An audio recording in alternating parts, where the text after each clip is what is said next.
200 meters away is the border to Burkina Faso, an area controlled by various armed groups.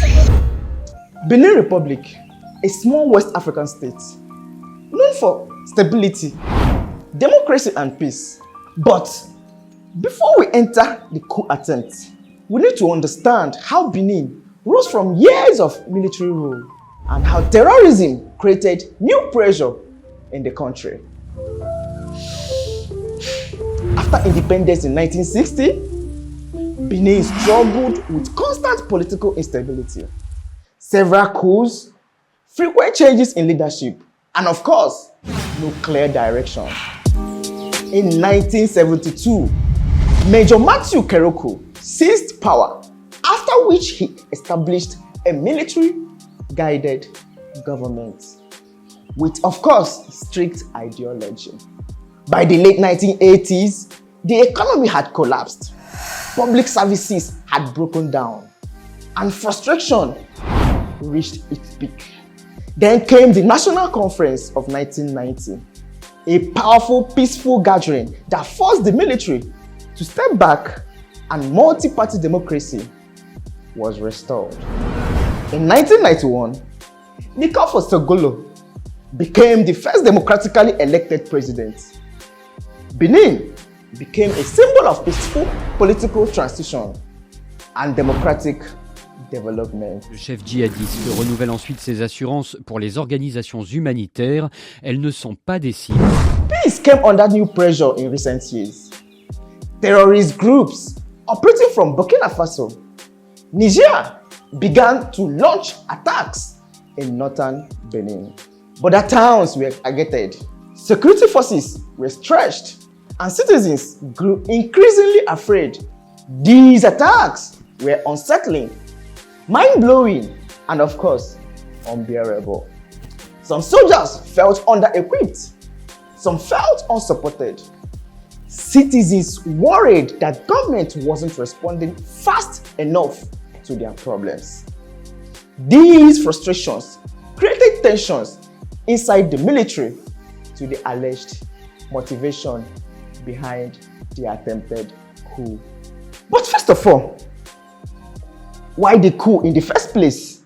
The coup attempt came from a small faction inside the security structure, driven by anger over rising insecurity, political ambition, and belief that Benin people need a stronger stance against terrorism. Hours after an attempted coup, Benin's president arrives at the presidential palace appearing resolute. But the attempt was exposed early, and within hours, the Beninese Minister of Foreign Affairs announced that the attempt had been contained. But wait, just like that? Contained by who? As how now? First of all, let's highlight the actions taken by Nigeria and ECOWAS. Nigeria, of course, reacted fast. Intelligence-led channels were activated immediately. Border forces were placed on high alert and strong diplomatic pressures were applied. Nigeria understood something very, very important, that instability in Benin becomes instability in Nigeria. Nigeria's President Bola Ahmed Tinubu first ordered Nigerian fighter jets to enter the Benin airspace to, of course, dislodge the coup plotters from the national television. They also went ahead to dislodge the military camp where they had recruited. Nigeria's military later sent in ground troops after Benin's government asked for support to protect constitutional institutions and containment of armed groups. Regional discussions began for a joint response should the situation escalate. The speed, firmness of the reaction sent a clear message that Benin's democracy was not going to fall easily, not as fast as they thought. But hold on, let's take a look at why the coup may have failed in the first place. the coup may have failed for three main reasons. One, the Benin citizens allegedly rejected any return to military rule because they know how bloody it was. And of course, the senior commanders allegedly stayed loyal to the government and refused any involvement or support for the plotters. The immediate pressure from the Nigerian government and ECOWAS left the plotters isolated and overwhelmed. In the midst of all this, there is one country in the lips of everyone: France. What is France's interest in Benin? Everyone is asking. Well, France's interest runs deeply than anyone can imagine, because for decades, France has maintained strong influence in West Africa through diplomacy, cultural ties, security cooperation. But in recent years, France's position in the region has weakened. Mali cut ties, Burkina Faso cut ties, and of course, Niger followed suit, as country after country shifted away from France. That left Benin, which happens to be a stable, democratic, and pro-West nation, as one of France's last reliable partner in a region increasingly turning hostile to the French presence. The time was taken. So, what does Benin represent to France? Let's take a look at least three reasons. One, strategic geography. Benin sits on a valuable coastline that supports trade, naval logistics, and regional influence. French companies operate in banking, energy, and infrastructure. Benin's stability protects these investments. The third is political credibility. Back home, France leaders point to stable partners like Benin as proof that French diplomacy in Africa is not collapsing at all. Now, what would have France lost if the coup had succeeded?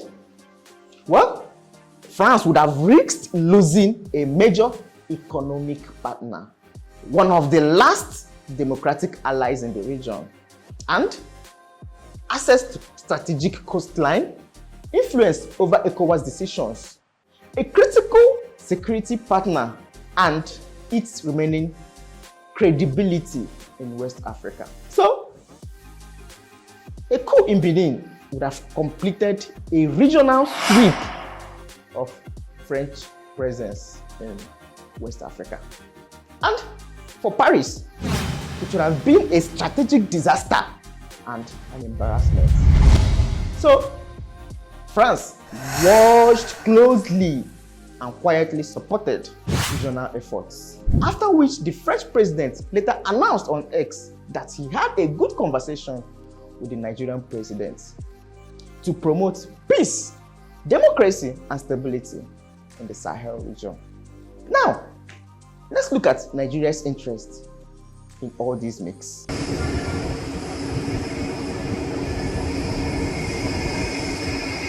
Why did Nigeria send fighter jets into Benin? Is it our business? Of course, Nigeria shares a long border with Benin. Instability there spreads quickly into Nigeria. The suspected jihadist insurgents killed at least 54 troops in an attack last week. The attack took place on 17th of April in the National Park in northern Benin, close to the frontiers with Burkina Faso and Niger. Security threats, trade disruptions, smuggling routes, and migration pressure all makes Benin's stability a direct Nigerian priority. Benin's peace is, of course, Nigeria's peace. And what about the ECOWAS role? ECOWAS, which is already under maximum pressure after a wave of coups hit the region.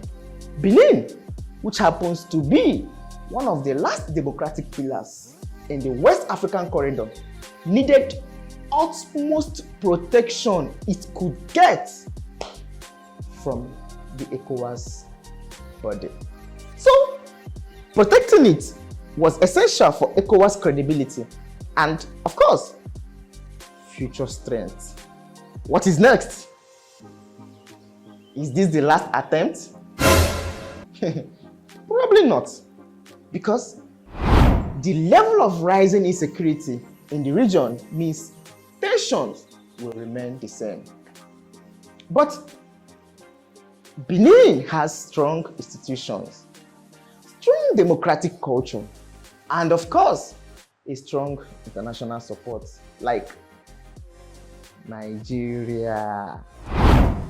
The coup only failed, but the issue that led to it still needs to be addressed. Thank you guys. Please, I hope you enjoyed this video and kindly subscribe to my YouTube channel, because the only way you support me is by subscribing to my channel, and I want to grow. Please help me grow. Thank you, and turn on my post notification for more videos, because I'm going to be dropping more videos about the world and Africa, of course. I love you. No.